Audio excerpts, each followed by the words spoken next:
নীল আকাশ, নীল সমুদ্র আর সাদা বালুর মাঝে হারিয়ে যাওয়া এক নাম সেন্ট মার্টিন দ্বীপ, যেখানে সময় থেমে যায় আর মনটা ভরে যায় শান্তিতে। আজকে এই ব্লগে আপনাদের নিয়ে যাব বাংলাদেশের একমাত্র প্রবাল দ্বীপ সেন্ট মার্টিনে। চলুন শুরু করা যাক আজকের এই video. On the way to Saint Martin. Travelers season. Look at that. We are travelers gang. We are Travelers gang. Travelers gang. Hello na, accept করেন। আপনারা কিন্তু বের করে দেব। We are Travelers gang. আমাদের এই যাত্রা শুরু হয় কক্সবাজার নুনিয়াছড়া জেটিঘাট থেকে। 12 আউলিয়া শিপে করে আমরা আমাদের সেন্ট মার্টিনের উদ্দেশ্যে রওনা দেই। সাথে আছেন আমাদের সফর সঙ্গীরা। To be formal. ভালো আছেন আপনি? হ্যাঁ আছি। না ভালো নাই। আপনার নামটা জানতে পারি? আপনি কি? আমার নাম সোহেব আক্তার। সোহেব আক্তার। ওকে, আমি যেহেতু আমরা সেন্ট মার্টিন যাচ্ছি, আমি আপনার অনুভূতি সম্পর্কে জানতে চাই। কোনো অন্য নাই, সব ভূতি। কোনো অন্য নাই, সব ভূতি হয়ে গেছে। আচ্ছা আচ্ছা। অনু ছাড়া মানুষ থাকে না, টিকে থাকতে পারে না। অনু আছে, ভূতিও আছে। অসংখ্য পরমাণু মিলে হয় অণু, আর সেই অণু যখন ভূতিতে পরিণত হয় তখন আছে অনুভূতি। সায়েন্সের স্টুডেন্ট। আর আপনি? এখন বিষয় হচ্ছে আমরা যখন এই সেন্ট মার্টিন যাচ্ছিলাম, একেবারে শুরুর জার্নিতে আমাদের লঞ্চটা, দুঃখিত, আমাদের জাহাজটা এই চরে আটকে যায়। আমাদের শিপটা চরে আটকে যায়। তো আমি ধারণা করছি যে শিপের নিচ দিয়ে কিছু অংশ ফুটো হয়ে গেছে, কারণ যেভাবে ঘুরতেছিল সেই জায়গা থেকে আমার কাছে মনে হয় যে না, এটা কোনোভাবে না হয়ে পারে না। এই জন্যই তো এখান দিয়ে পানি উঠাচ্ছে আর কি, যে কোনো সময় এটা কিছু ঘটে যেতে পারে। তো আমরা কি টাইটানিকের পুনরাবৃত্তি আবার দেখতে যাচ্ছি? যেহেতু এটা 12 আউলিয়া, 12 আউলিয়ার একটা দোয়া বরকত তো আছে, আশা করা যায় কিছু হবে না। ওকে ওকে, তো আমি আপনার নামটা জানতে পারি? আমার নাম সোহেব আক্তার হাসান। আচ্ছা আচ্ছা, আমি আপনার নামটা সবাইকে বলে দিই। আপনার নাম হচ্ছে ইশতিয়াক হোসেন তানভীর। বাঁকখালী নদীতে ভাটার কারণে পর্যাপ্ত পরিমাণ পানি না থাকায় আমাদের জাহাজ বালুচরে আটকে যায়। সেখানে প্রায় 1 ঘন্টা দেরি হয়। The chef.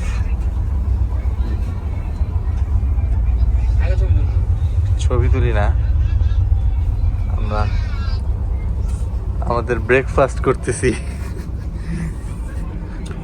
কয়টা বাজে? 11:30 বাজে আমরা আমাদের ব্রেকফাস্ট করতেছি মাঝ সমুদ্রে। আমাদের এইখান থেকে সেন্ট মার্টিন যেতে আরও 2 থেকে 3 ঘন্টা সময় লাগবে। তো আশা করতেছি সেখানে গিয়ে আমরা আমাদের দুপুরের খাবার শেষ করব। হ্যাঁ, দুপুরের খাবার খাবো আমরা সামুদ্রিক মাছ দিয়ে। দুপুরের খাবার আমরা সামুদ্রিক মাছ দিয়ে খাবো। আর ওই যে আমাদের শেফ জানালার কিনারে বসে খাচ্ছে। দীর্ঘ 6 ঘন্টা জার্নি করার পর আমরা পৌঁছে গেলাম সেন্ট মার্টিন, এবং ওইখানে আমরা দেখতে পাচ্ছি আমাদের কর্ণফুলী এক্সপ্রেস শিপটি ঘাটে নোঙর করে আছে। আমাদের শিপটি অল্প কিছুক্ষণের মধ্যেই ঘাটে নোঙর করবে ইনশাআল্লাহ। আমরা চলে এসেছি সেন্ট মার্টিন। আমরা চলে আসলাম সেন্ট মার্টিন। দেখেই বোঝা যাচ্ছে কত বাতাস, ঠান্ডা বাতাস। অনেক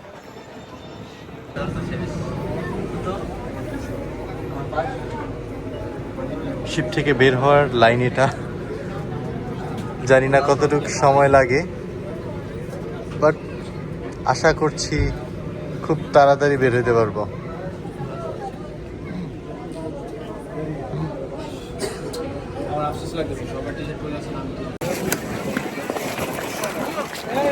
আলহামদুলিল্লাহ আমরা সেন্ট মার্টিন পৌঁছে গেছি। পিছনেই আমাদের শিপ। চলছে আমাদের বিচ হাইকিং। আমরা এবার আগের বারের থেকে বেশ কিছুদিন আরও এক্সট্রা বেশি দিন থাকতেছি। এর কারণ হচ্ছে আমরা প্রকৃতিতে একদম মিশে যেতে চাই, প্রকৃতির সাথে একদম গভীরভাবে আমরা মিশতে চাই। এজন্য হচ্ছে আমরা বেশি দিন থাকতেছি এবং দেখানোর চেষ্টা করবো আপনাদের অবশ্যই। তো তাদের থেকে আমরা একটু অনুভূতি শুনি। আমরা আদিব ভাইকে দেখতে পাচ্ছি। Good morning. 2025 সালের শেষ দিন 31শে ডিসেম্বর সেন্ট মার্টিন থেকে আপনাদেরকে শুভেচ্ছা জানাচ্ছি ট্রাভেলার্স গ্যাংয়ের পক্ষ থেকে। এবং আমরা শুধু আজকের আগামীকাল এখানে থাকতেছি, অর্থাৎ 2025কে এখানে বিদায় জানিয়ে আমরা 2026কে স্বাগতম জানাবো। জিসান ভাই যেটা বললো যে খুব মোটামুটি লম্বা সময় নিয়ে আমরা এবার সেন্ট মার্টিন থাকতেছি, যাতে এই দ্বীপের তেমন কিছু আর বাকি না থাকে আমাদের দেখার। আমরা এর আগে একাধিকবার এসেছি প্রত্যেকেই, কিন্তু পুরো দ্বীপটা সম্পূর্ণভাবে দেখার সুযোগ সময় হয়নি, সময় স্বল্পতার কারণে। আর এখন তো অনেক রেস্ট্রিকশন, অনেক কিছু আছে, শর্ত মেনে আসতে হচ্ছে। তো যাই হোক, আল্লাহ তাআলার কাছে শুকরিয়া জানাচ্ছি আলহামদুলিল্লাহ যে আমাদেরকে এখানে সুন্দর সুষ্ঠুভাবে এনেছেন, রেখেছেন। এখন পর্যন্ত আমরা খুব সুস্থ আছি, সুন্দর আছি, এবং আমরা শেষ মুহূর্ত পর্যন্ত সুস্থ সুন্দরভাবে আবার ফিরে যেতে চাই এবং আমাদের এই বাংলাদেশকে ঘুরে দেখতে চাই। ধন্যবাদ। ধন্যবাদ আপনাকে। আমরা এই মুহূর্তে চলে যাব আমাদের ইশতিয়াক আহমেদ ফয়সাল ভাইয়ের কাছে, যিনি তার হাতে দেখতে পাচ্ছেন যে এন্টারটেইনমেন্টের জন্য গান। তো আমি জানতে চাই, এই যে আপনি আমার ধারণা আপনি এই বিচে প্রথম আসলেন, তো আপনার কি অনুভূতি আমাদেরকে একটু জানাবেন। বাংলাদেশ অনেক সুন্দর, ঘরে বসে না থেকে এই সৌন্দর্য উপভোগ করা উচিত। আমিও একজন ভ্রমণ পিপাসু হিসেবে ট্রাভেলার্স গ্যাংয়ের পক্ষ থেকে আজকে সারা বাংলাদেশ ঘোরার পর্ব হিসেবে সেন্ট মার্টিনের আছি গত 2 দিন যাবৎ। আজকে আমরা বিচ হাইকিংয়ে বের হয়েছি, আশা করি পুরোটা পথ এনজয় করবো। এখানের বেশ কিছু শিশুরা আছে যারা সুবিধা বঞ্চিতই বলা চলে, স্থানীয়, তাদেরকে আমরা চকলেট নিয়ে আসি, তাদেরকে আমরা চকলেট দিব, সাথে ভালো সময় পার করবো। আশা করা যায় পুরো প্যাকেজটা অনেক সুন্দর হবে। এই পর্যন্ত আমার কাছে বেস্ট একটা ট্যুর মনে হচ্ছে, বাকি সময়টা আমি এনজয় করতে চাই। Thank you.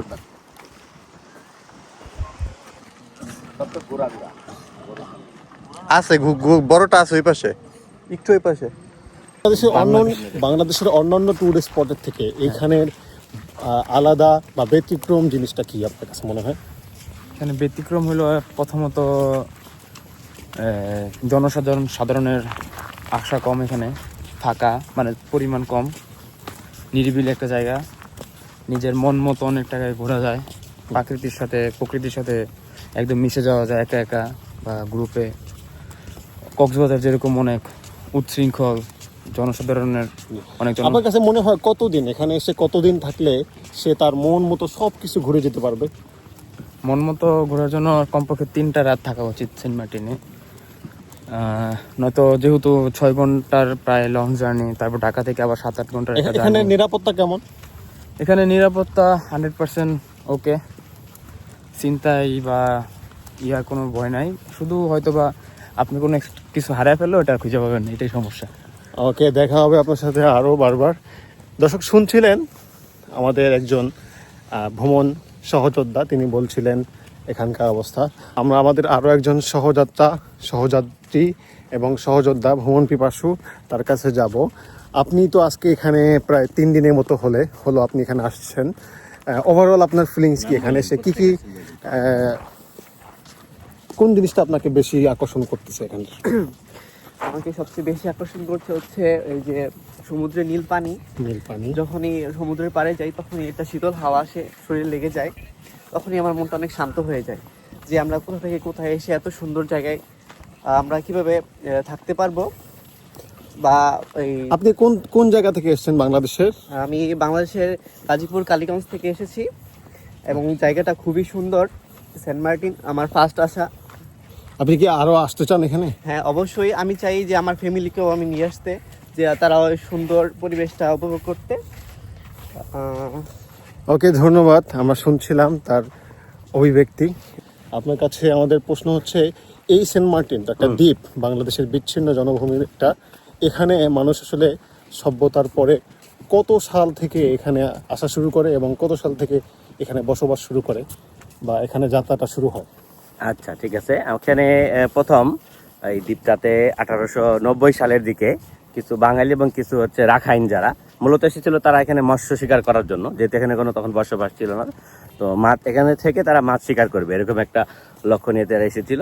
তো পরবর্তীতে তারা এখানে কিছুদিন থাকতে এবং 13টি পরিবার, মাত্র 13টি পরিবার তারা প্রথমত এখানে এসেছিল এবং সেখানে থাকতে থাকতে তাদের বংশ বিস্তার করতে করতে একটা সময় মনে হলো যেন এখানে স্থায়ীভাবে বসবাস করা যায়। যদিও এখানে যে চারপাশে নোনা জল, যেহেতু একটা দ্বীপ, সেক্ষেত্রে পানি বা সুপেয় পানি বা মিষ্টি পানির একটা সংকট ছিল। তো তখন তারাই বুদ্ধি করে নারিকেল গাছ রোপণ করেছিল এবং সেই নারিকেল গাছগুলাই বংশ বিস্তার করতে করতে কালানুক্রমে এখানে সবচেয়ে বেশি সংখ্যক যে গাছ সেটা হচ্ছে নারিকেল গাছ। এই জন্য এটার নাম পরবর্তীতে জিঞ্জিরা থেকে নারিকেল জিঞ্জিরা কিন্তু করা হয়। এবং পরবর্তীতে আরো একটা সময়ে একজন খ্রিস্টান পাদ্রী সেন্ট মার্টিনের নামানুসারে এটার নামকরণ সেন্ট মার্টিন হয়েছিল, সেটা ওই নামেই আছে এখন। এবং এটা ইংরেজদের সময় করা। ইংরেজরা তখন হচ্ছে এই যেহেতু ইংরেজদের মধ্যে অনেক বেশিরভাগ খ্রিস্টান ধর্মাবলম্বী ছিল, সেই দিক থেকে তারা তাদের ধর্মাবলম্বী ব্যক্তি, যদিও এখানে কিন্তু কোনো গির্জা নেই, এখানে প্রায় 30টা মসজিদ আছে। তো বলা যায় এটা মুসলিম অধ্যুষিত একটা এলাকা, যেহেতু 30টা মসজিদ, খুবই অল্প একটা ছোট একটা জায়গা। তো দৈর্ঘ্যে মাত্র 9 কিলোমিটার পুরো দ্বীপটা, এবং একদিনে পুরো দ্বীপ ঘুরে ফেলা সম্ভব। আপনি যদি নর্মাল হাঁটার অভিজ্ঞতা থাকে, যেমন আমরা আজকে টার্গেট নিয়েছি পুরো দ্বীপটা একদিনে ঘুরে ফেলবো, তো সেটা একদিনেই সম্ভব। এবং বলবো যে আসলে জীবনকে উপভোগ করতে হলে, আল্লাহর সৃষ্টিকে জানতে হলে এখানে অবশ্যই আপনাকে আমাকে আসতে হবে, থাকতে হবে। ধন্যবাদ। আমরা শুনছিলাম এই দ্বীপের ইতিহাস কবে থেকে শুরু এবং কিভাবে শুরু। এ পর্যায়ে আমরা যেতে চাই এই চ্যানেলের মালিকের কাছে। আসসালামু আলাইকুম। ভালো আছেন আপনি? আলহামদুলিল্লাহ, আপনি কেমন আছেন? আমিও ভালো আছি। আসছে। আচ্ছা, আপনার কি পা ব্যথা করে না? অবশ্যই পা ব্যথা করে। তারপরে কেন হাঁটছেন? ওই যে ভ্রমণ পিপাসুদের কাজই তো হচ্ছে ঘোরাঘুরি। আচ্ছা, ভালো লাগাটাকে মানে খারাপ লাগাটাকেও ভালো লাগিয়ে নিচ্ছেন আর কি। জি জি। আচ্ছা, সেন্ট মার্টিনে আপনি অনেকবার এসেছেন, ভবিষ্যতেও আসবেন। এই সেন্ট মার্টিনে যারা এখনো আসেনি তাদের উদ্দেশ্যে কি আপনার বার্তা থাকবে? টাকা পয়সা অনেক কামাতে পারবেন জীবনে, টাকা পয়সাই সব কিছু না। তো টাকা পয়সা ব্যাংকে বা মানি ব্যাগে গুজে না রেখে অবশ্যই ঘুরতে বের হন, প্রকৃতিকে হচ্ছে উপভোগ করেন।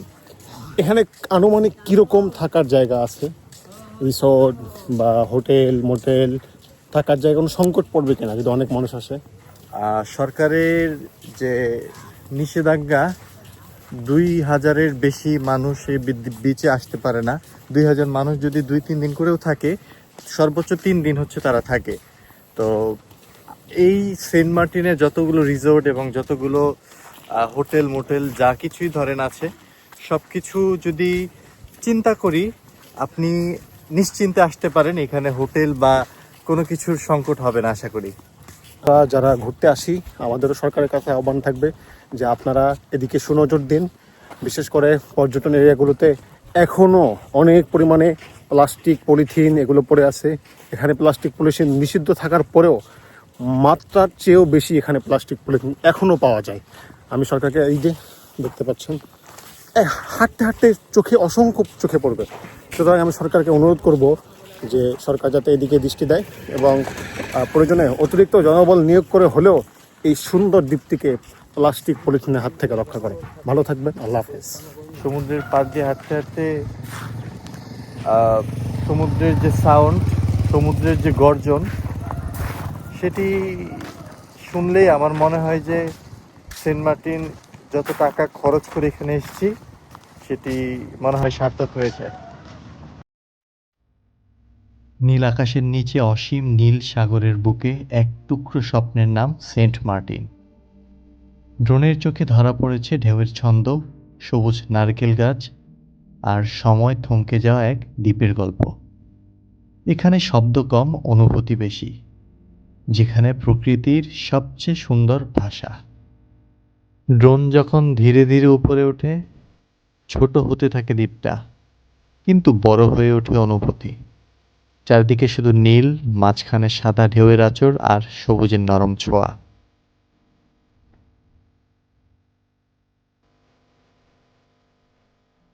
এখানে সময় যেন তাড়াহুড়ো করে না।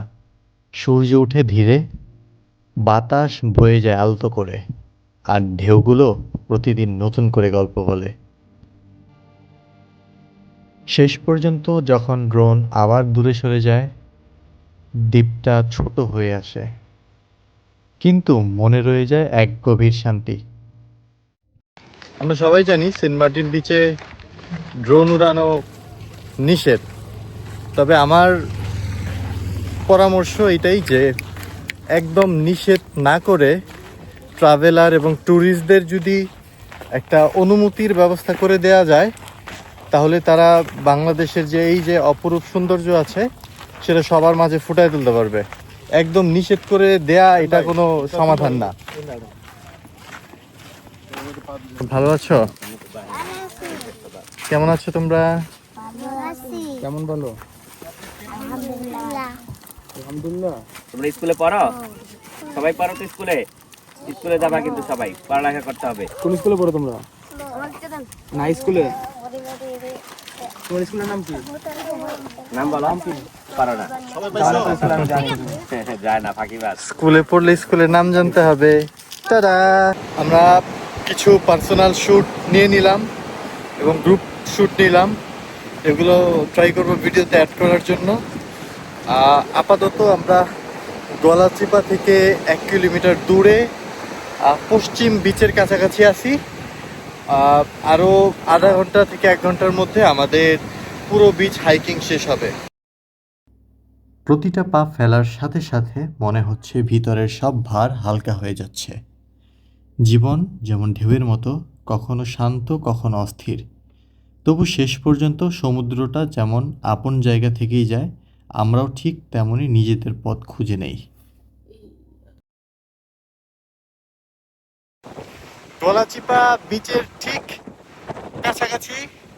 আপনারা হয়তো বা জানেন, আমি এর আগেও বলেছি, আমরা বিচ হাইকিং করতেছি। এর মানে পুরো বিচ আমরা হেঁটে শেষ করব। আমরা প্রায় শেষ প্রান্তের কাছাকাছি আছি। এখান থেকে আর 4 কিলোমিটার পরে আমরা আমাদের বিচ হাইকিং শেষ করব। এরপরে কিছুক্ষণ সমুদ্রে গোসল করব।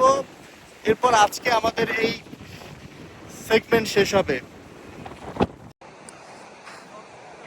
এই বিচে সামুদ্রিক কাছিম ডিম পাড়ে, তাই একটি নির্দেশনা দেয়া আছে পরিবেশ অধিদপ্তরের থেকে যে এইখানে চলাফেরা করা নিষেধ রাত্রির বেলা।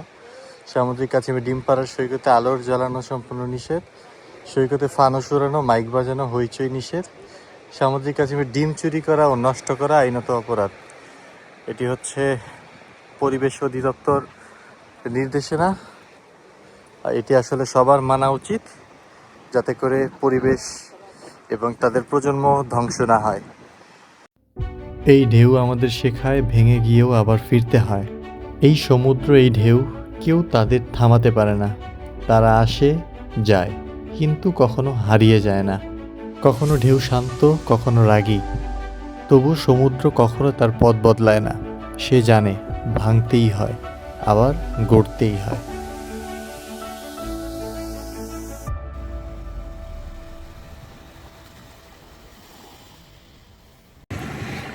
আলহামদুলিল্লাহ, দীর্ঘ 6 ঘন্টা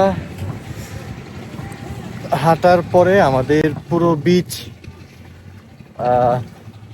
হাইকিং শেষ হলো। তবে এই 6 ঘন্টা লাগে নাই আমাদের, কারণ আমরা অনেকক্ষণ বসছি, আড্ডা দিছি, নাস্তা খাইছি, অনেক কিছু করছি, তার জন্য এই 6 ঘন্টা লাগছে। বাট আপনি যদি প্রপারলি হাঁটেন 4 ঘন্টা গুড এনাফ, আপনার বিচ হাইকিং হয়ে যাবে। তবে খুব এনজয়েবল একটা মোমেন্ট ছিল, অনেক উপভোগ করছি। Thank you. আর আপনারা আমার চেহারা দেখলে হয়তো বুঝতে পারতেছেন কতটা টায়ার্ড আমরা। দেখা হবে আবারও। আজকের পর্ব এখানেই শেষ, কিন্তু ট্রিপ এখনও শেষ হয়নি। আবারও দেখা হবে সেন্ট মার্টিনের নতুন আরেকটি ভিডিও নিয়ে। ভিডিওটা ভালো লাগলে একটা লাইক দিয়ে পাশে থাকবেন, আর আপনার অনুভূতি কমেন্টে জানাতে ভুলবেন না।